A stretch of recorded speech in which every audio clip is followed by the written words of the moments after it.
Ito mga ka-agri, papakita ko sa inyo kung bakit hindi nagbabara yung mga drip line ko. Itong mga drip line na to, kung bakit hindi nagbabara mga ka-agri, papakita ko sa inyo. Yan. Ito na pala mga ka-agri yung sultan natin, no? Marami na siyang bunga. Yan. Marami ng bunga.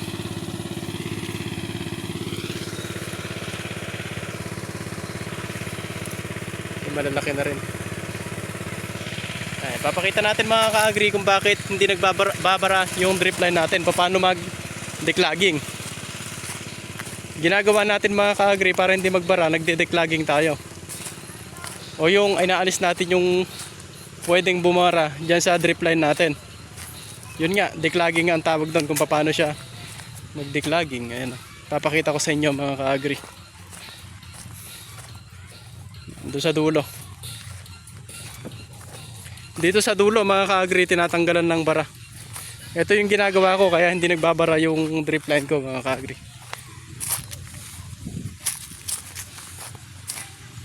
Ayan.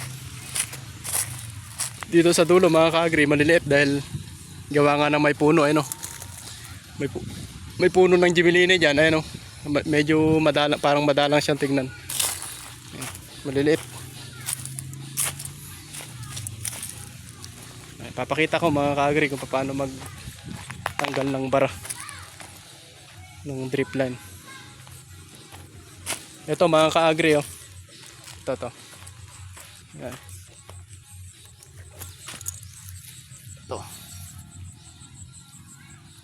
Ito, ganyan siya. Paagusin natin siyang ganyan. Oh, ayan. Kung makikita niyo mga ka-agri, ang dami niyang kwan.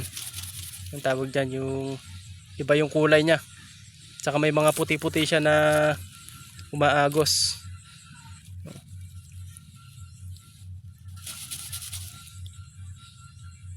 Ayan.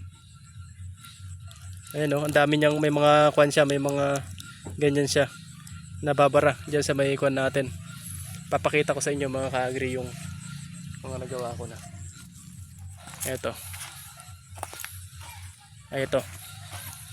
Ito yung na-declogging ko kanina. Ito yung natanggal ko lahat mga ka-agri sa loob ng 3 minutes. Ayan. Tututok natin. Yan. Ito yung mga chok ng abono mga ka-agri na nailagay sa drip line natin. Tapos tinanggal natin. Ayan, o. Siya yan. Yung mga kuwan na yan mga ka-agri, pwedeng bumara yan sa may butas ng drip line natin.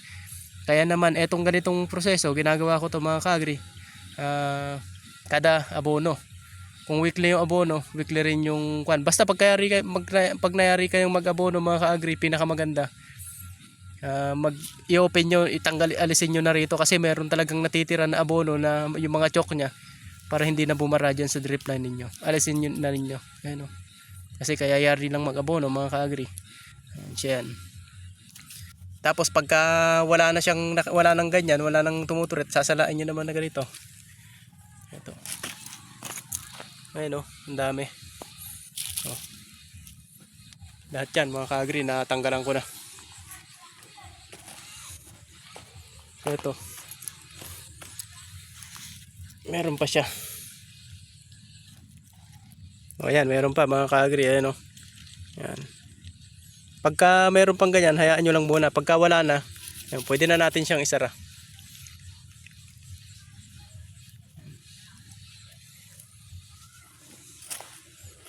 Inuulit ko mga ka-agri, ginagawa ko to every mag-abono tayo. Pagkayari natin mag-abono, ganito na gagawin natin. I-open natin yung dulo.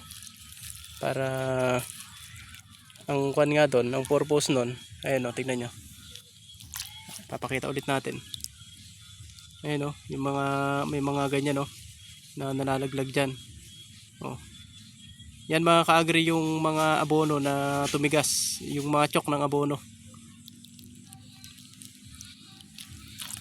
Oh, isipin nyo yan mga ka-agri pag hindi yan natin natanggal. So babara yan dun sa drip line natin, kaya pag pagkayari mag-abono, ginaganyan talaga.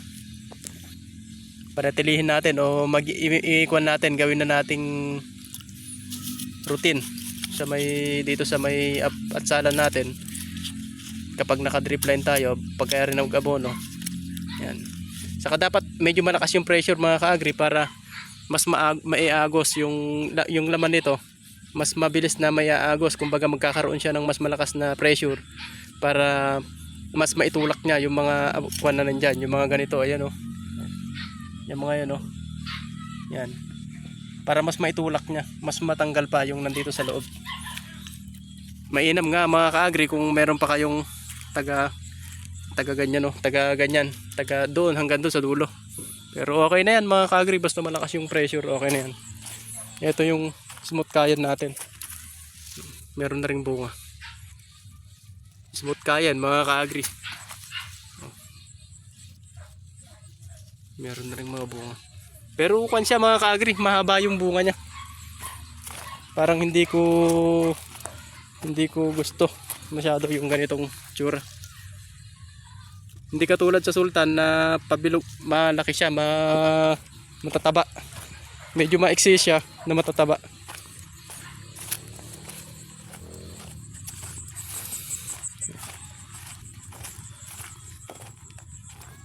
Ito naman mga ka-agri, tinalaktak ng aso. Ayan o, tinalaktak siya ng aso. Ngayon, natapakan niya rito. Siguro, eto may mga tapak-tapak pa siya yung mga kuko niya. Siguro yung drip line, napakan niya, nabutas. Kaya ngayon, pinagdugtong natin siya. Kaya kung maaari mga ka-agri, pagka naka-drip line kayo, naka-drip irrigation system, bibili na kagad kayo ng ganitong connector. 16mm para nang sa ganon, pagka merong halimbawa nabubutas, mapapalitan nyo na kaagad, magdadala lang kayo ng gunting. Ayan o, i-screenshot nyo mga ka-agri, tapos i-kuhan nyo na lang, i-order nyo sa Shopee pagka nag-drip line kayo. Ayan, ganyan. Screenshot nyo na lang yan mga ka-agri, para kapag ka-aksidente na merong nabutas dyan, meron kaagad kayong pang ikakat nyo lang yan, tapos meron na kayong connector kaagad para walang leak.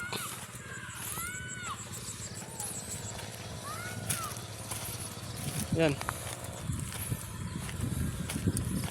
ito yung kuwan natin.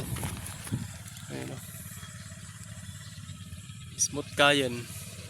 Medyo maliliit siya na medyo madidilaw mga ka-agri. Parehas lang naman sa abono natin yung ginagawa nating abono dyan sa may sultan natin na yan. Parehas lang dito sa gawin rito. Kaya kako, medyo mas maliliit itong atsal na to. Saka medyo bumabaluktot siya, ganyan o. Dahil mahaba nga siya, nagkakaroon siya ng ganyan. Siguro mga ka-agri, tumama lang talaga dito sa may puno na to. Ayun, tumama lang siya dyan, kaya bumaluktot. Dahil ito nga, mahaba. Ayun o. Tumataba rin naman siya siguro siya mga ka-agri, kasi may nakita ako sa YouTube. Sinearch ko din tong variety na to. Tumataba rin naman siya, kaya lang mahaba pala talaga to. Medyo malakas dapat yung pressure. Magsara pa tayo ng isa mga ka-agri, para medyo malakas yung kanyang pressure. Yan, 4 lang. So ayun lang mga ka-agri, ganun lang siya declogging, yung para hindi nagbabara yung drip line ninyo. Every week gawin nyo to, o kung hindi naman, pagkayari kayong mag-abono, ginagagawin nyo na.